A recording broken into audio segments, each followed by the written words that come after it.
Okay, I think we can begin then. So today we're going to talk about finding research experiences on our Med Mentors session. And so I'm Christina. I'm a current MS2 at DGSOM, and I have some wonderful people that I would like to introduce. So first we have Brandon, who is an MS2 as well, and he is in MSTP. So Brandon, would you like anything to say about yourself? Yeah, so I'd like to also say that I am a UCLA graduate as well. I graduated in 2017. So I'm quite familiar with the research environment in research. By being in the MSTP program, that means I'm also pursuing a PhD in biology research as well as being a med student along with my fellow colleagues on this call. Great. So next we have Holly. She's a MS1 at DGSOM. Hi everyone. I was also a transfer student from a community college. So for those of you who have questions about getting research on the shorter timeline, I'd be happy to answer from that perspective. Wonderful. Next we have Michelle, who is also an MS2 at DGSOM. Hi everyone. So I'm also a former Bruin, class of 2018, and I did some basic science and clinical research at UCLA, so I can speak about comparing the two. Wonderful. Now we have Anna, who's an MS2 at DGSOM. Hi, I'm Anna. I'm going to be primarily doing the Q&A answering in the Q&A box. So my camera will mostly be off, but if you have any questions in general or specific to me, go ahead and throw them in there. I went to UC Berkeley, so I'm not as familiar with like the UCLA specific research opportunities, but can definitely offer general input on research. Awesome. Thank you, Anna. Next, we have Michael, who's an MS2 at DGSOM. Everybody, it's nice to meet you. I'm also an MS2, and I actually went to school back east, but did some research at UCLA in high school. It wasn't very intense research. It was some basic biology research, and I can go more into that later. But I studied psychology and neuroscience in undergrad, and then kind of came back to more basic science research later on. So yeah, please ask me any questions about how sort of more basic science research translates into clinical research. And also if you have questions about research in psychology, I'm also happy to answer that. So yeah, I'm looking forward to talking with you guys. Awesome. Thanks, Michael. And last but not least, we have Nguyen, who is an MS1 at DGSOM. Hey guys, my name is Gwen. I am an alumnus of UCLA Bioengineering, graduated in 2017 with bachelor and 2019 with a master's. Yeah, unlike Brendan, I'm not an MSTP, but I'm so very open to get a PhD afterwards. So I'll be happy to discuss opportunities and routes and stuff like that. Awesome. So everyone on this panel, including myself too, we've all had a lot of experience in research. So if you guys have any questions, please feel free to put it in the chat box and we will answer it along the way. And we have a set schedule, which I post the link to in the chat. So if we're going to follow the set schedule of the main questions, and then with any pressing questions at the end that wasn't on the schedule, we'll talk about that at the end. So the first question to start would be, how did you get involved in research? So this includes things like, when did you start? Was it easy to get involved? What kind of research did you do? What, like basic science, clinical, social science? And how did you find a good mentor?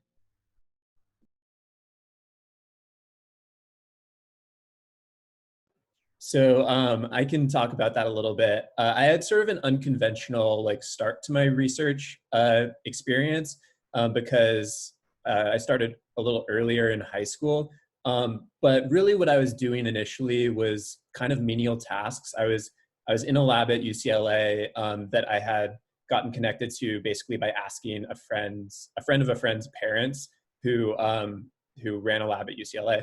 And basically he had me, it was the Timmerman lab at UCLA, and he had me basically washing Petri dishes initially, like really just doing kind of very basic stuff. But I think by having exposure to like a lab environment, I was able to learn really the basics of like what, in this case, a cancer biology lab looks like and what types of experiments are being done there.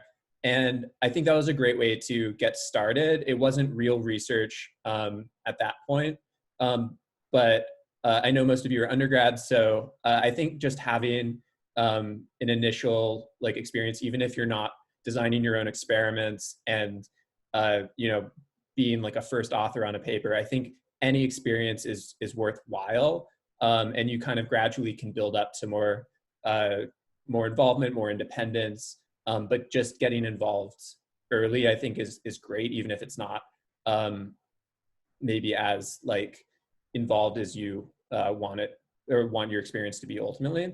And then when I was in undergrad, I did some psychology research, mainly because it was just something I was tangentially interested in. And then I returned to basic science and more clinical research after college. I think in terms of finding a mentor, it can be a tricky thing because there's no like prescribed way of doing it. There's no right way of doing it. A lot of it can have to do with random chance and luck in just having a good boss or you know, getting connected to a lab that is a good fit for you. But I think it is also kind of an active process. So when you're in a lab, like even if there's somebody who you're not directly working with, you can always ask them questions and say, you know, hey, like, would you want to like grab coffee and just, I have some questions about your research experience and sort of like how you got involved. And I think just using the environment that you're in to connect with people that could potentially be mentors is a good way of sort of starting the process of you know, obtaining mentorship. But there's really no right way of doing it. I kind of became like mentored by my boss, which was great because he had just finished his postdoc. And this was after undergrad. And I think like, yeah, there's no right way of doing it, but it's important to like actively seek it out.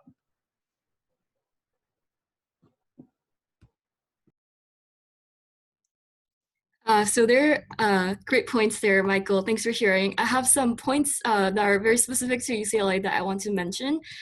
First, to get a good mentor, it's difficult and oftentimes there's a lot of luck involvement in it. But one way to make sure you have a good mentor is try to apply to the biomedical research minor, which is a minor that will pair you with a mentor. But the program is somewhat competitive, so I wouldn't like bank on it for a guaranteed position. But another way that I like to tell my mentees is to check out the undergraduate research website and check out all the past awardees of different scholarships and poster presentation awards, and kind of see what labs they're in, because superstar researchers typically have superstar mentors who write them the letters and give them the instructions and opportunities to be able to present their research and attend conferences and whatnot. And I think the third thing I wanted to mention is, before you join the lab, I think it's good to make sure that your major usually has a list of approved labs. So for MCPB, my major, and for MIMG, I know that there's a pre-approved list of mentors. And by choosing from that list, the good thing is that when you do research and take research classes, a lot of those research classes also count towards elective units in your major. So it's something very specific, but you absolutely don't have to do that. So if you are interested in research that's very different from your major, very different from anything that you're studying, that's completely okay too. But if you just want to like, you know, hit two birds with one stone, that is something that I would suggest you doing. I think just to add to Holly's point too, yeah, I highly recommend that you at least check out the biomedical research minor. I actually took the BR10H, which I think is a really good introduction to what basic research is going to be. There's also 5HA. I haven't took 5H, so I cannot like comment much on that. But then like most of my lab I have found through either my counselor or my friends. So I was actually MCDB my first year, and then the very first lab I found, I actually talked to Miss Firestone. I think she is still the counselor at MCDB, and I know my own style that I want to be coached really hard by my mentors. I was specifically looking for really demanding PIs, and I think research should be a demanding task. So I was looking for a lab. I ended up leaving that one because I switched to School of Engineering, which I talked to my friend and she introduced me to another lab that has a more rigorous recruitment process. But utilize your connections, talk to your friends, talk to your counselor, maybe something good will really come out of it.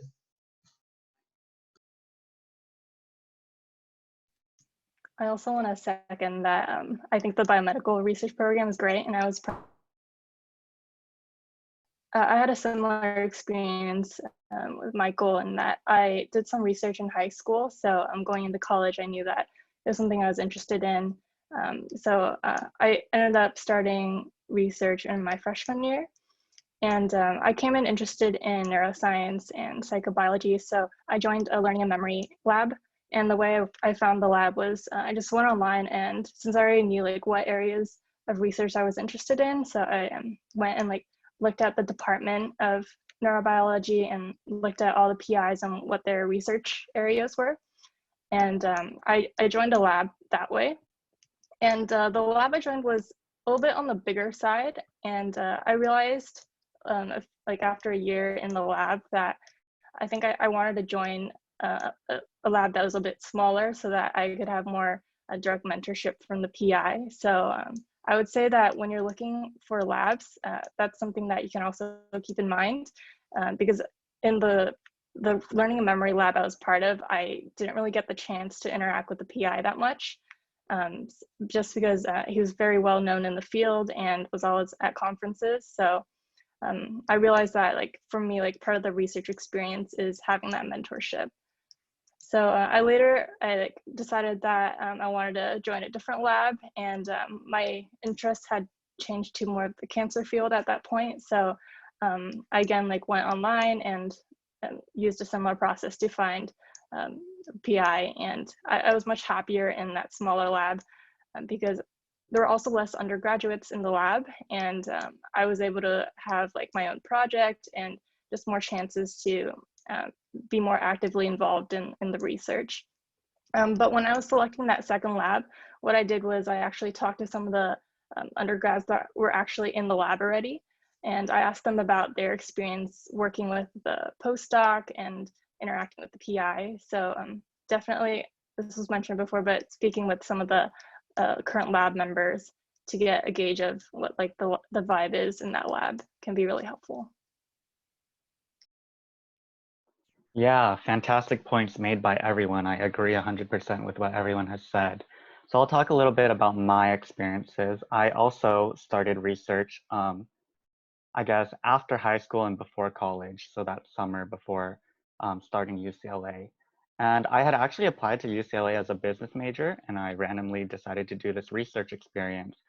And that really changed my entire career path. I ended up switching my major into MCDB, which is the molecular bio major, because I fell in love with research so much. And I thought research would be my career, which it is now because I'm doing the MD PhD program.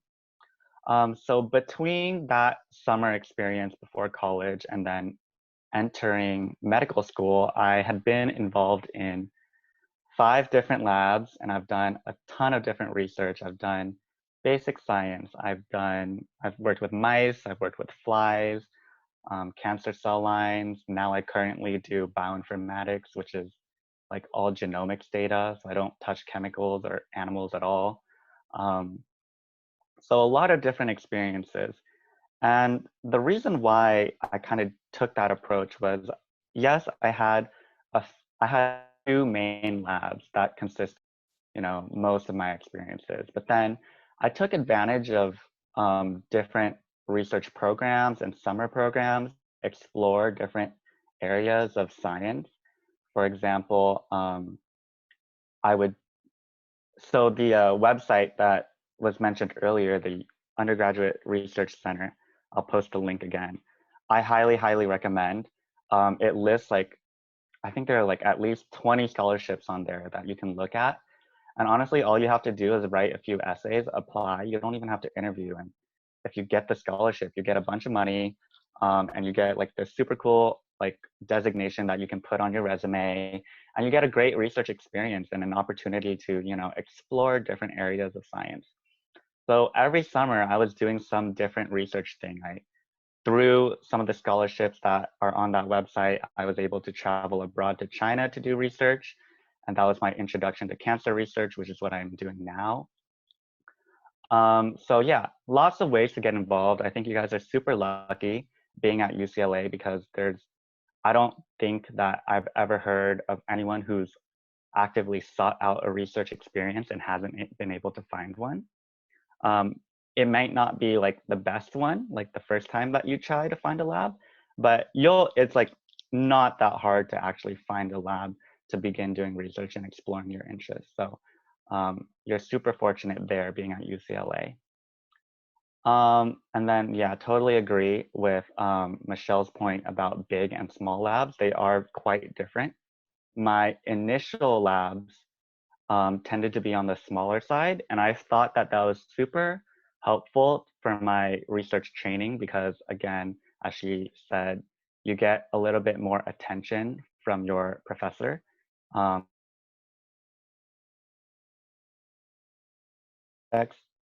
I think it's a good starting place to start in a small lab. I did end up moving labs, I mean, several times into a larger lab where, you know, the reputation was kind of larger, but at that time I had already established my skill set and, you know, I was kind of already serious about doing research. So moving into that more intense, larger and more reputable environment was like that next step for my research. So yeah, lots of things to think about, but hopefully that was helpful. Awesome. Thank you, everyone, for your feedback. That was all very helpful. Does anyone have any last minute comments they want to make before we move on to the next question? I do. So a student here asked how to get research ASAP as a transfer student. And to all the fellow transfer students out there listening, you might be very freaked out by a lot of us who started research quite early on in freshman year and having 4 years at the university to complete the research projects that we did. But coming as a transfer student, I also got involved in the lab relatively early on because I was really interested in cancer research and thought I was going to become a researcher instead of applying to MD later down the line. But my suggestion for you is that don't worry about your timeline compared to every other person's timeline. I know it's very hard and it's just very hard to not compare yourself to other peers who are already kind of like publishing papers and presenting their research. But it's okay, we all walk our own paths. But I do suggest, we'll talk about this a little later on, to be as engaged in your research as possible because you don't have as many opportunities to jump around lab.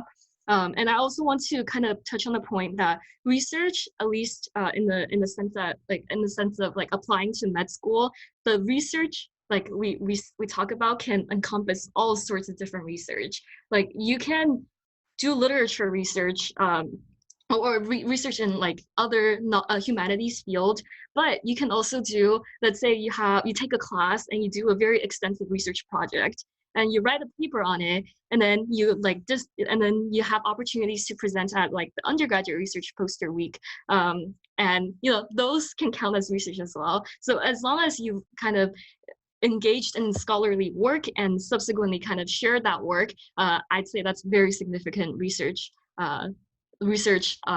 experience that you can put onto your application. Yeah, I'll also add, again, on the Undergraduate Research Center website that we linked, in addition to scholarships, honestly, this was like the best resource I used throughout my entire 4 years at UCLA, like #1 resource for research for sure. They have upcoming workshops about how to get into research, what research even looks like. They have a portal where you can get connected to professors looking for undergraduates to do research for them. They have opportunities such as the poster day that Holly was mentioning. So honestly, any resources or questions you have or want to find about research, that is the website to go to. And one quick thing that I'd like to add. So a student asked what to consider or include in an email if you're reaching out to a lab, especially if you don't have a lot of experience in that field. I think that's a really excellent question because it can be difficult to ask for like a research position if you're not familiar with the field or like the work that's being done in that lab. One thing that I would suggest though is like really just like doing a quick search of the PI's publications and try and get a little bit familiar with the research that they're doing in the lab, and potentially in your email include like a question that you had or an impression that you had of their research, just to show that you're proactive in trying to familiarize yourself with their work. And I think it shows a certain level of like appealing to the PI or the postdoc who you might be working with. So just some way of showing that you have a genuine interest and that you've put in a little bit of work to get connected to the lab.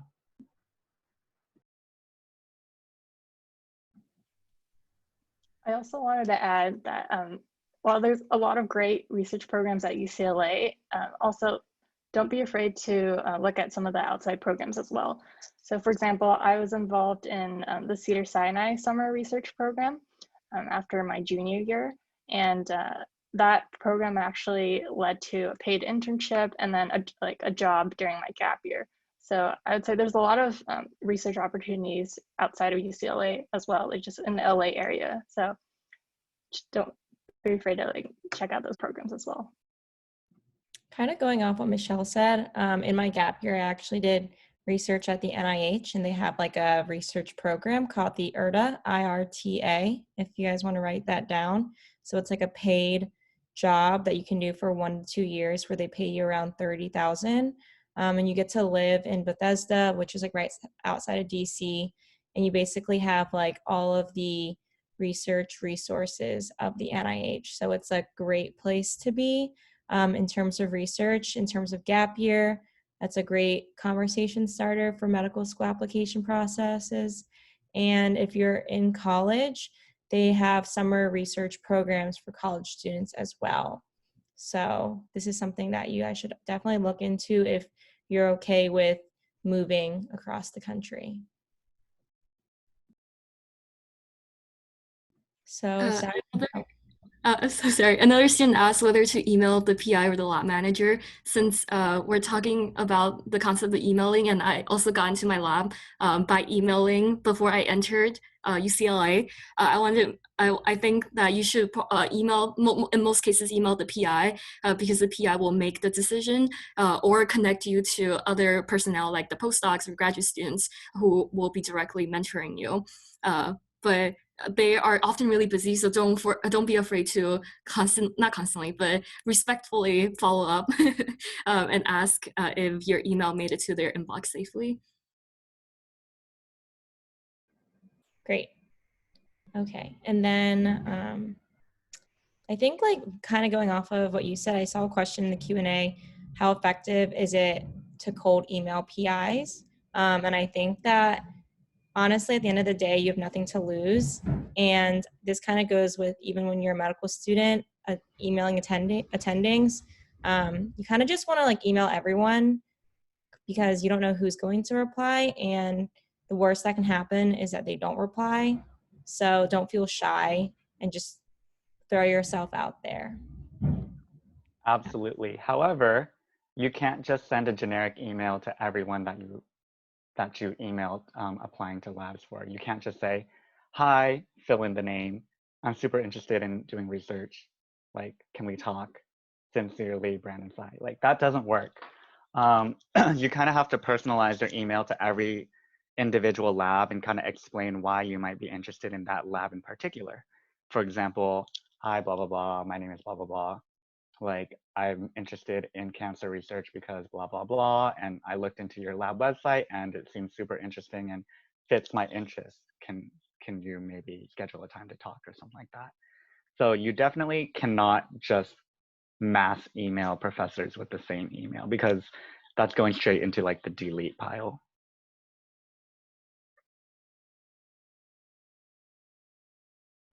Yes, I agree. Okay. Does anyone have any last comments before we move on to the next question? We can also just like, link back to the first question too, if it, applies to what we're discussing. But the next question is, how did you make the most out of your research experience? And this includes how do you advocate for yourself as an undergrad in a research environment? About conferences and publications, are those required? Can you give some general advice? And is there anything you do differently looking back?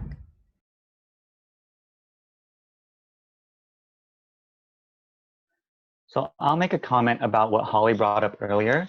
At least for MMG and MCDB, there's a thing called Path 1 and Path 2. And the reason for this is because these are more research heavy majors. But Holly was saying that if you are currently doing research and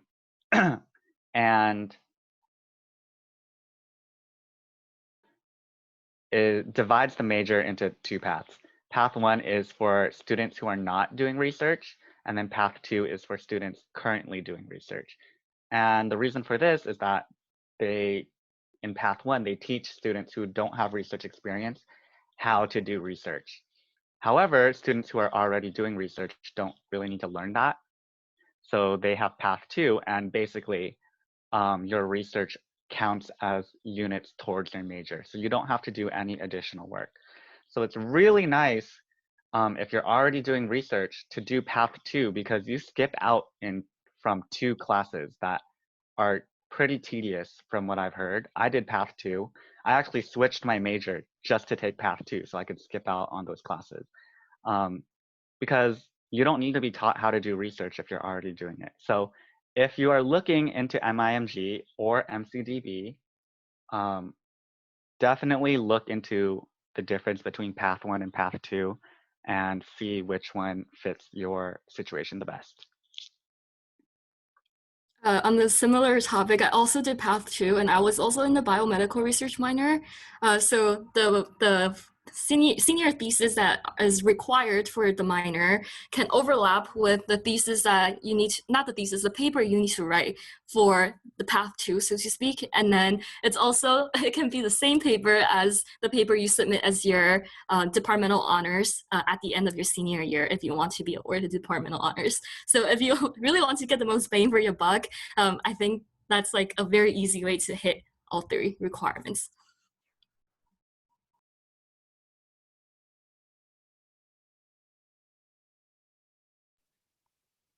And in terms of how to advocate for yourself as an undergrad, I found that what worked for me was, first of all, I'm trying to show initiative in the project. So when I was involved in clinical research, I found that it was easier to try to think of my own research ideas for the database that we are working with, because clinical research, oftentimes you're working with a lot of data, and I found that it was a little bit easier for me to try to formulate my own research proposal. And from doing that, I felt like I had more opportunities to ask for things like getting to present at conferences, or just asking for more opportunities for myself, just because I already showed that initiative, and that I felt like I had some ownership in the project as well. I completely agree with what Michelle just said. I think especially early in your lab experience, it can be easy to fall into a routine of just kind of doing the experiments that you're told to do. Your grad student or your postdoc might tell you, we need, this gel run, we need this Western run, and we need it done in the next couple of days or something. But I think what's really important is to keep in mind like why you're doing what you're doing, like why are the experiments important? What's the, you know, scientific question that's like trying to be answered?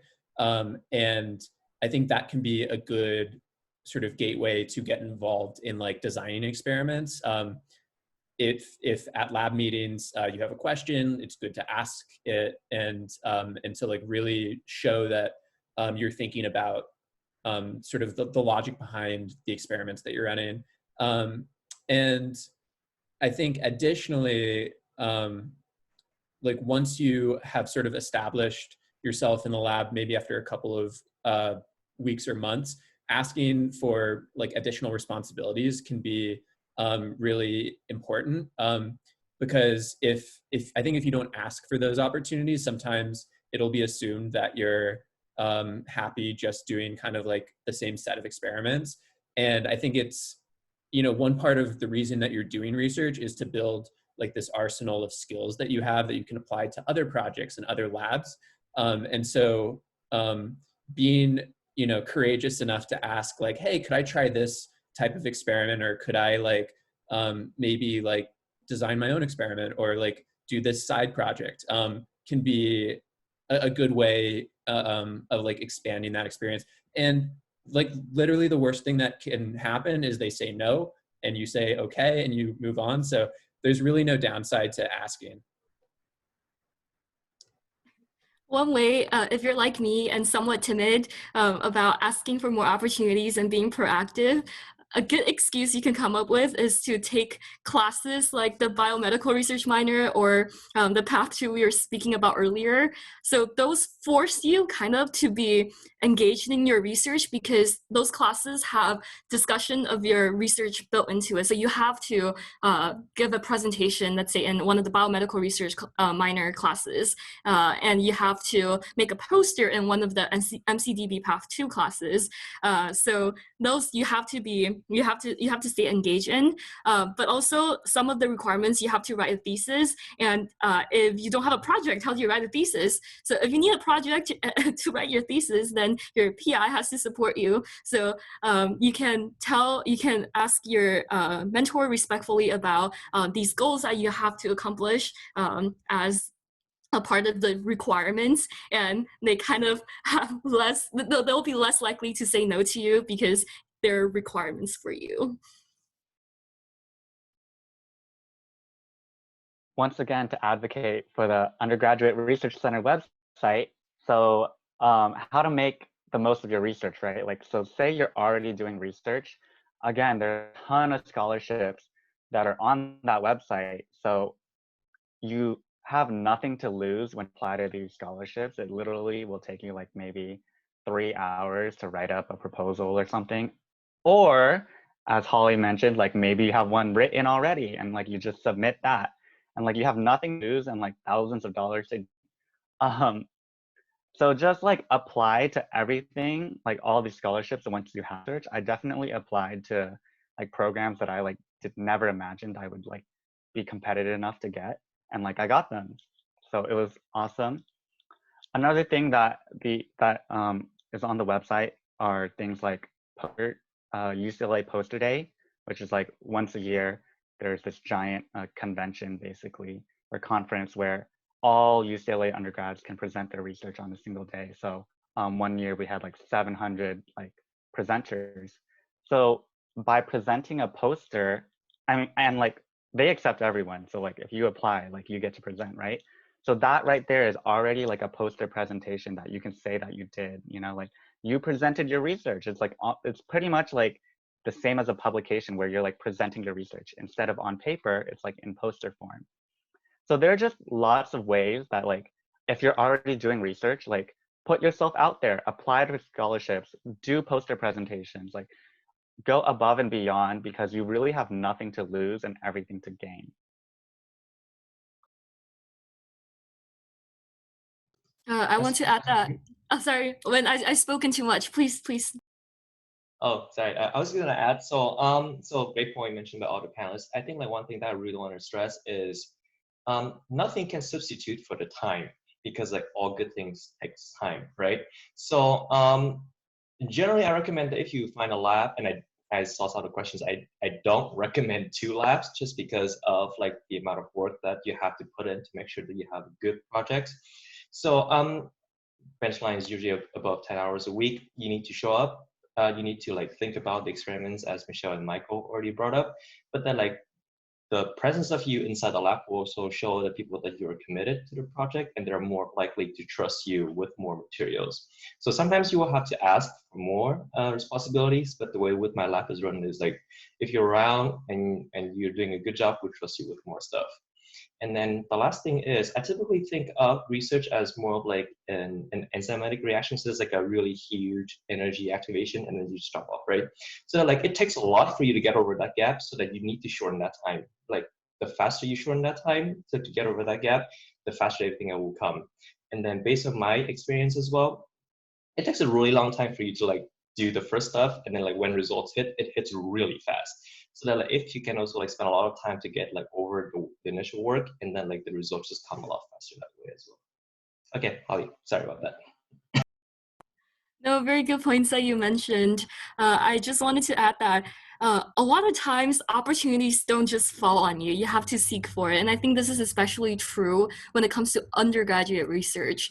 So I presented my posters at 3 different national conferences, but none of those conferences was was brought to me from my PI or my mentor. It was me looking around and was like, oh, okay, I can present here. Or, oh, maybe I could present here too, and kind of pitching the idea to my PI and kind of discussing it after I brought it up initially. And I'll post this link on to the chat right now. But a lot of students don't know that for all students, I think you can actually get it once a quarter to attend conferences without presenting, as long as it fulfills your academic needs in any way. And applying for those, I think it awards up to $500 to fund your conference. So you can take advantage of that, and you can either just go to a conference, or if you have a specific session you want to present at, you can bring this up to your PI in your discussion to kind of let them know that you have funding secured, so that they don't have to worry about that. That'll make them more likely to support you for you to present your research in other places. And there's also other scholarships on our well-coveted website of the Undergraduate Research Center. More travel grants for your presenting your research and whatnot.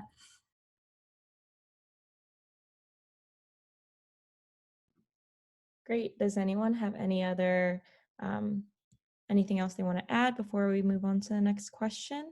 Because we're right on schedule. So just a really quick point. So somebody asked on the chat, what advice do you guys have for someone who was able to join a lab but wasn't completely able to understand the terms and things that the lab was talking about? So I think that's a really good question.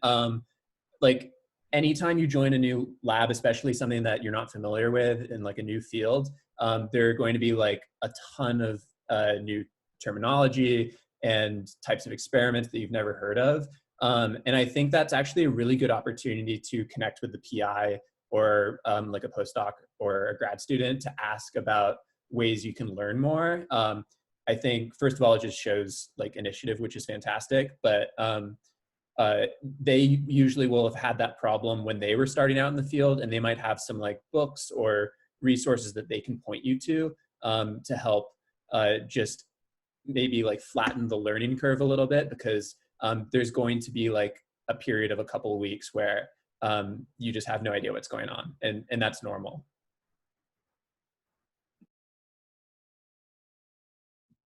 great. Awesome. Okay, so moving on to the next question.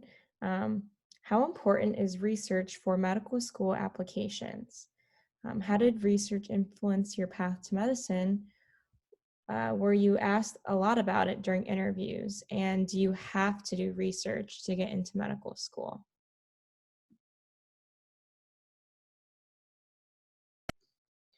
I guess I can take a dip into this one. So The short answer is you don't need research for medical school because I've known people who got in without research. The long answer is we generally recommend research for multiple reasons. So number one is it is don't think about the resume booster part, but think about the skills, like Michael mentioned, because research like teach you how to think about problems. And then I noticed like people who are a little bit later in the years when they have done a bit more experience with like scientific readings, they tend to do a little bit better on the MCAT as well, just because the MCAT is so much based on science passages. And then also in medical school, you have to read papers, you have to read a bunch of different, lectures are like really long number of slides. So if you can like practice those skills and think about like what is going on, connecting the dots, I think that's a really good foundations for you to start as a medical student. And then later on when you embark on your medical career as well, because you also have to encounter like different disease that you have never seen before, right? So that's number one. Number two for me, I think I was talking to my friend, I don't know like how true this is, but when you have really good stats, you typically compete for a position at research institutions, like really top tier medical schools. And you don't need to get to have research, but then like, at least you want to be competitive in terms of numbers wise from what I'm thinking. So in that sense, that's why I also like really recommend research in general. Okay. Also, kind of going off that, like you were talking about like competing for like these really big research institutions. And I feel like once I got into medical school, I kind of saw that everyone kind of has like a story to their application. So even if you're not very heavily into scientific research, if you're really into, social determinants of health and, things like that, a lot of people have done research in those fields, or they've done projects where they have, formed programs of advocacy and things like that. So it doesn't always have to be like hard science research. You can do so much more in this whole realm. So it doesn't just have to be publishing results. Rather, like you can look into making processes better within the community, and that is in itself research.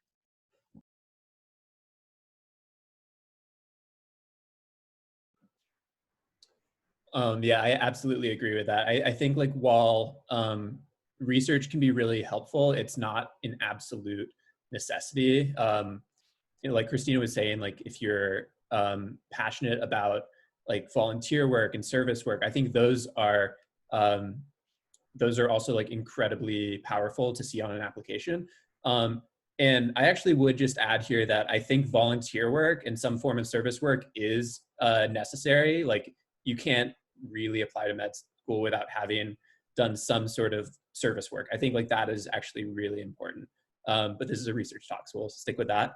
I noticed a lot of people in the chat are asking about publications and conferences and like presenting. I think those are great if you can, like if they happen to work out, but they're absolutely not like must-haves. I think the like being able to talk like confidently and knowledgeably about the research that you did is way more important than being able to say that your name was in the list of authors on a paper. I think it will be something that you probably get asked about on the interview trail, and I think being able to have a good conversation with somebody about your research and why you're passionate about it is like the most important thing when you're applying, and being able to write about it too. But I don't think you have to get published. I wasn't published when I was applying to med school. Yeah, I'll say even for MD, PhD students such as myself, like to be published or not, like I would say half of us had been published before applying and half of us weren't. So even for like people going like straight into like the research career, like publications are still not that common because it's hard to get published as an undergrad. You're really busy. Another thing that I want to add is personally, my view is that medical schools look for research really just to see that like you have this understanding of how like things that you learn in medical school were kind of discovered. Like medicine is very data driven, right? Like all the things that you learn about were discovered by scientists at some point. through research. And I personally think that's the main takeaway that med schools are looking for when they see that someone has done research. Do you understand that medicine is research driven? And as long as you can demonstrate that, like, you obviously don't need a publication to show that, like, you have that understanding. I think you're in a good spot. Yeah, I agree with what Brandon said, that, and Christina also mentioned this, that what they care about is really just like the process behind the research and the inquisition that you're able to show and gain from that, and that you're trying to somehow like improve some kind of, like, whether it's within your community or trying to advance like a certain area in a research field. What they care about is that more than just like showing that you were in a lab. And I've seen in the chat that people were asking like whether it matters how long you were in a lab or like how many labs you were in. And I think that like it doesn't really matter like the length of time. That's not what they care about, again.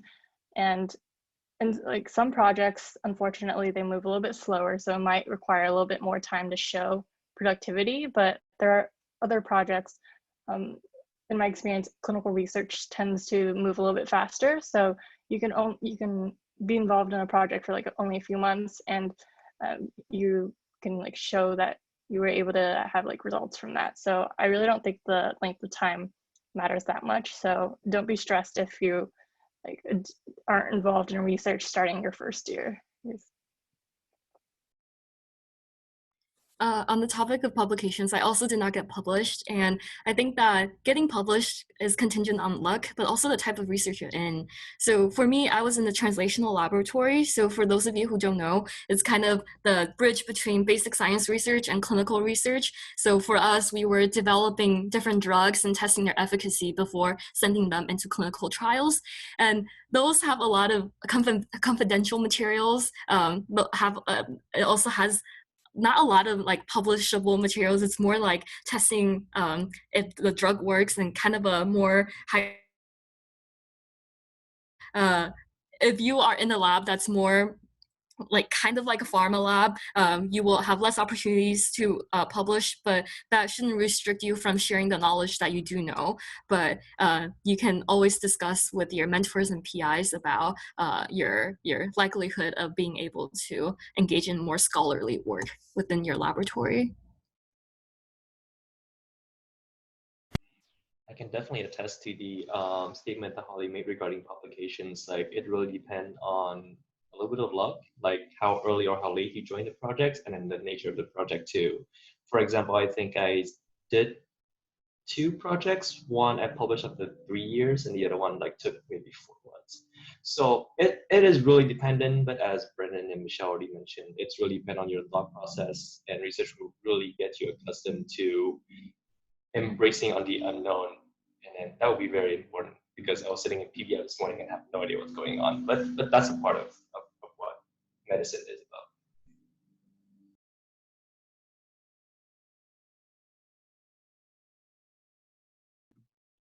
about. Okay, so it's 12:50 now, so we have 10 minutes left for open Q&A before we close things off. So we can just look on the Q&A, and if you guys want to answer any of those questions, we can do that. I think a big one to start, it's a broad question.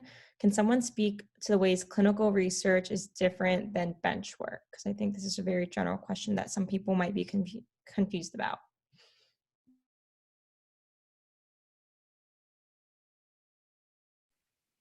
So clinical research tends to be more based on clinical data that is extracted from the like electronic medical records. So you're working with like all this patient data that has already been gathered like in your hospital system, and trying to formulate questions to answer areas in research that way. And someone can talk more about, Holly mentioned translational research. Is trying to answer those questions, going from the basic science to like and applying it to a more clinical setting. my very crude understanding of clinical research is that there's some sort of like drug or intervention, any kind of intervention that some brilliant scientists or community of scientists want to implement and see if it's better than the already existing treatment or intervention. And from the undergrad's perspective, you're either well, you can have many roles, but I think the two typical roles, one Michelle talked about, looking through data and kind of answering questions that you come up with or your team comes up with those data. And second, you would be at the site collecting those data. So I know some student organizations like AMRA, Student Stroke Team, CTSI RAP involves a lot of they're clinical research organizations, and it involves more of the collecting side. And they do also have opportunities for you to analyze those data as well. And bench research is kind of your canonical type of research. You see those pipettes and Erlenmeyer flask. Actually, I've never used that in my lab. Gel electrophoresis, PCRs, you're in the lab bench setting and you do those typical lab stuff that you can think of.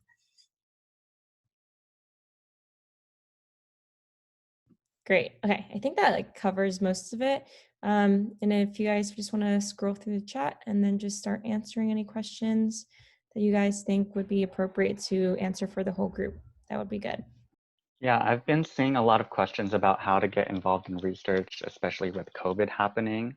And that's a very valid concern, right? Like COVID is really making a lot of extracurricular activities pretty difficult. I will say that I do know of undergrads doing research at UCLA right now through COVID. Maybe that's because I do computational research. So people in my field don't have to be physically in lab. We really just need our laptops to do research. But I mean, it's definitely possible. I know like grad students and like are going back to the labs and stuff like that. So things are opening up again. It's definitely possible to find research opportunities right now. So as many people have said before, like it doesn't hurt just to email and apply. And the worst that can happen is that they say no and you apply to another one. Yeah, it's really hard, but even for labs that are not strictly computational, a lot of labs have like a backlog of projects that they kind of need to tie an end on, either in the result as a culminating paper or just kind of something for them to like sort out. So you can, I think it's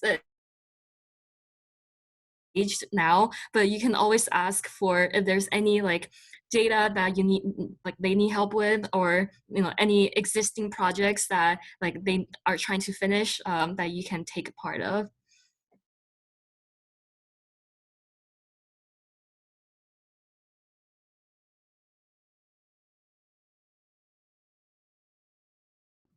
Someone asked, what's the difference really between an abstract and a paper publication?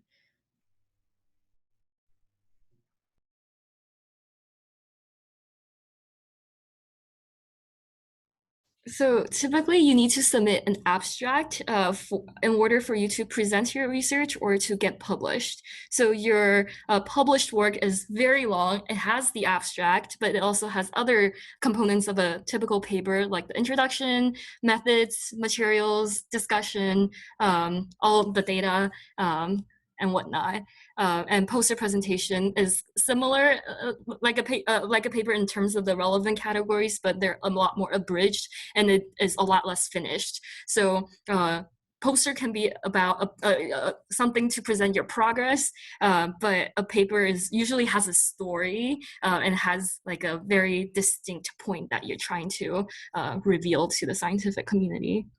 And like kind of on top of that, a paper, when you get published a paper, that means it has been accepted to a journal. So it has heavier weight when you put it on your CV, whereas an abstract is more that you completed a project and then you can submit this abstract to different conferences. But having an abstract doesn't necessarily mean that it is published. So later on in your medical career, or if you go into just research, when you look on someone's like ResearchGate for their publications, you're not going to see their abstracts as much as their paper publications that have been accepted into a journal.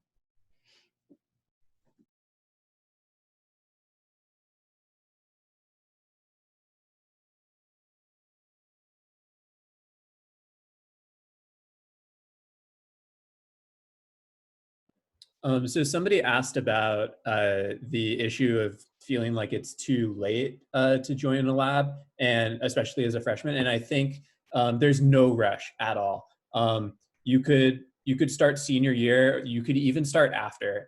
Quick plug for taking gap years. I took 2. I think it's a great thing to do before med school. I wish everybody did it, because you just grow a lot, and you usually like, you're just experiencing the world as an adult and not an undergrad is just really healthy, and I think important to do before med school. And so that's all to say that there's really no rush to finding a lab, and you don't need to do it as a freshman. I think you, if it's something that you're interested in and really want to get involved in, sending out those emails can be helpful, and doing something active to pursue a lab throughout your undergrad is great. But if it doesn't work out the first year, if it doesn't work out the first 2 years, that's totally fine. 100%. And that's all I wanted to say.